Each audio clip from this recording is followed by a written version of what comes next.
Hello everyone, I welcome you all on this learning platform of teaching goals. उम्मीद है आप सभी लोग बहुत अच्छे होंगे।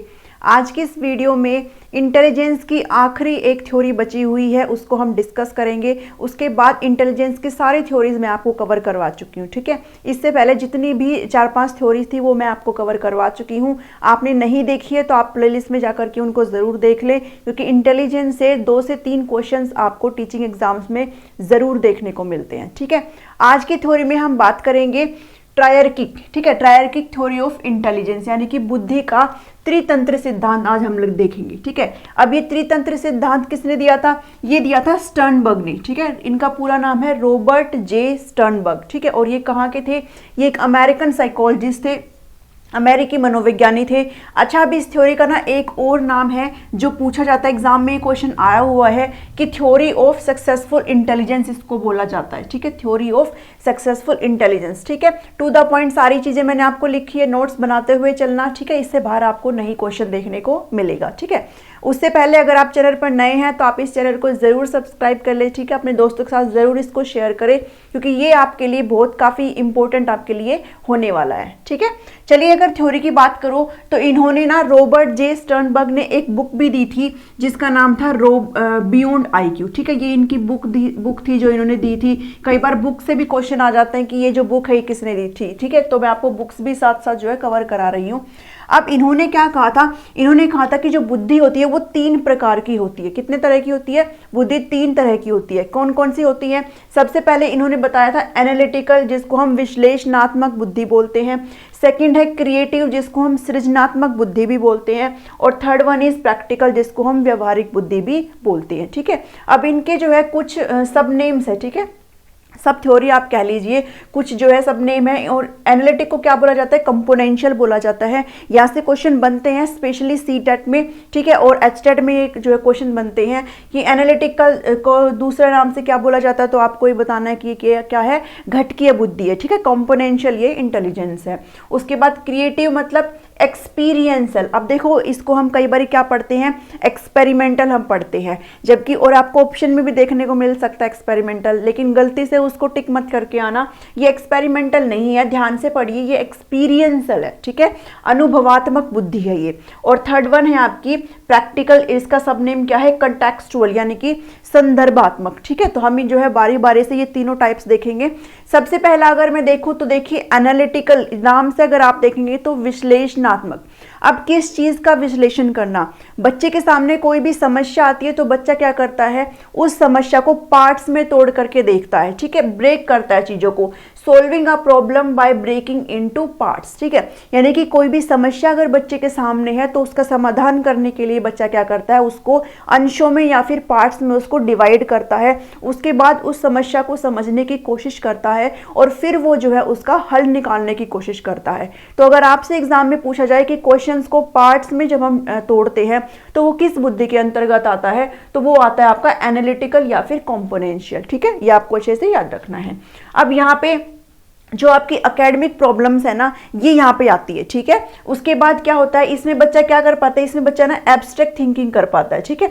अमूर्त रूप से बच्चा जो है थिंकिंग यहाँ पे कर सकता है। एक होता है कंक्रीट थिंकिंग, एक होती है एब्स्ट्रैक्ट। कंक्रीट वो होती है जिसको आप जो आपके सामने प्रेजेंट हो, जिसको आप देख सकते हो, लेकिन एब्स्ट्रैक्ट वो होती है जो काल्पनिक होती है, ठीक है, जो आपके सामने प्रेजेंट नहीं होती। तो बच्चा जो है इसमें क्या कर सकता है? तर्क वितर्क करने की क्षमता रखता है, वाद विवाद करने की क्षमता यहाँ पे बच्चा रखता है, ठीक है।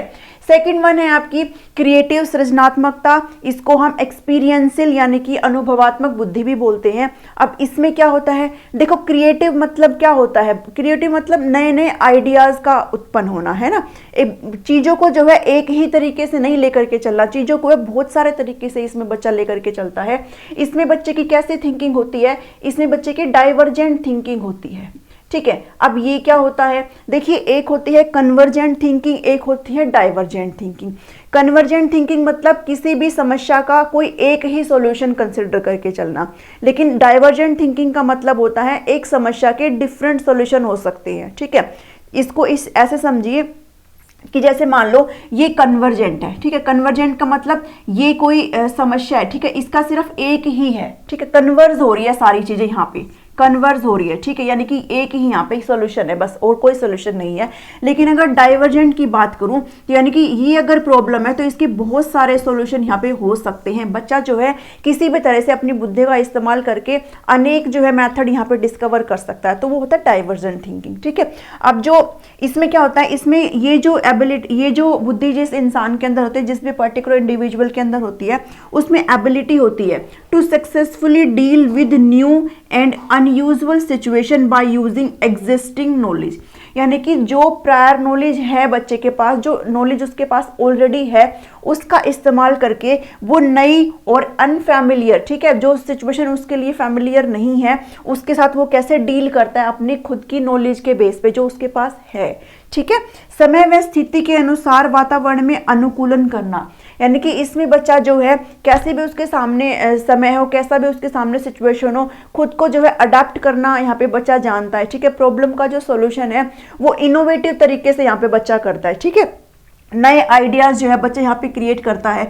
बच्चा यहाँ पे क्या होता है, इनोवेटिव भी होता है, ठीक है। नई नई चीज़ों को क्या करता है, डिस्कवर करता है, ठीक है। एक ही चीज़ों से स्टिक करके नहीं चलता, ठीक है। नेक्स्ट अगर बात करूँ, देखिए लास्ट वन है आपका प्रैक्टिकल, जिसको व्यवहारिक बुद्धि बोलते हैं। इसका सेकंड नाम है कंटेक्सुअल, संदर्भात्मक बुद्धि, ठीक है। इसमें क्या होता है, ability to deal with daily task in real world. इसमें क्या होता है, बच्चे के पास जो उसकी जो प्रेजेंट इंफॉर्मेशन है उसका वो डे टू डे लाइफ में यूज करता है, यानी कि जो नॉलेज उसके पास है वो उसका बेसिकली व्यवहार यहाँ पे देखा जाता है। यह बुद्धि व्यक्ति की सूझबूझ और व्यवहार में दिखाई देती है, यानी कि कोई भी उसके पास कोई अगर समस्या है तो वो अपनी सूझबूझ कैसे दिखाता है, कैसे उस क्वेश्चन को जो है सोल्व कर पाता है, कैसे उसका हल निकाल पाता है, ये इसके अंदर आता है, ठीक है। डेली डेली लाइफ है उसमें बच्चा जो रियल वर्ल्ड है ना, जो उसकी बेसिक जो समस्याएं उसको वो कैसे अपनी खुद के व्यवहार से, कैसे अपनी खुद की बुद्धि से सोल्व कर पाता है, ठीक है। अब इसमें क्या होता है, इसमें इस तरह की जो बुद्धि जिस इंसान के अंदर होती है उसको स्ट्रीट स्मार्ट यहाँ पे बोला गया है। बेसिकली ये कौन से लोग होते हैं, ये जुगाड़ू लोग होते हैं, ठीक है। अब इंडिया है ना, हिंदुस्तान में जुगाड़ तो आपको हर घर में देखने को मिलेगा, ठीक है।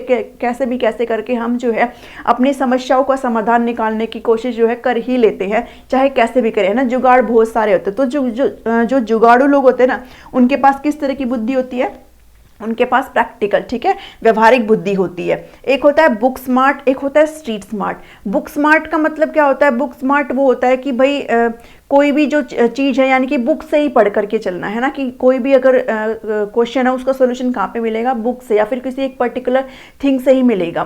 लेकिन स्ट्रीट स्मार्ट वो होता है कि चाहे कुछ भी हो जाए ना कैसे करके उस क्वेश्चन को सोल्व करना, जो समस्या है हमारे सामने उसको अच्छे से सोल्व करना, ठीक है, चाहे कैसे भी हम कोई जुगाड़ लगा करके यूज़ करो। तो ये इस तरह के जो इंसान है वो किस में काउंट होते हैं, उनको स्ट्रीट स्मार्ट यहाँ पे बोला जाता है। इन लोगों के पास जो कॉमन सेंस जो कॉमन सेंस होता है वो क्या होता है, हाई होता है, ठीक है। अपनी कॉमन सेंस का इस्तेमाल लगा करके जो समस्या किसी भी पर्सन के सामने आई है उसका सॉल्यूशन कर लेना ही क्या है, ये प्रैक्टिकल इंटेलिजेंस के अंडर आता है, ठीक है। तो आई होप आपको यहाँ से ये 3 तरह की बुद्धि समझ में आई होगी। इंपॉर्टेंट है, अपने आप में आपको अच्छे से ध्यान रखना है, ठीक है। कई बार क्वेश्चंस यहाँ से आ जाते हैं, तो आई होप आपको यहाँ से समझ में आया होगा। वीडियो अगर पसंद आती है तो आप इसको ज़रूर लाइक करें, चैनल को सब्सक्राइब करें। मिलती हूँ आपसे एक नए टॉपिक में नेक्स्ट वीडियो में। Thank you, thanks for watching me.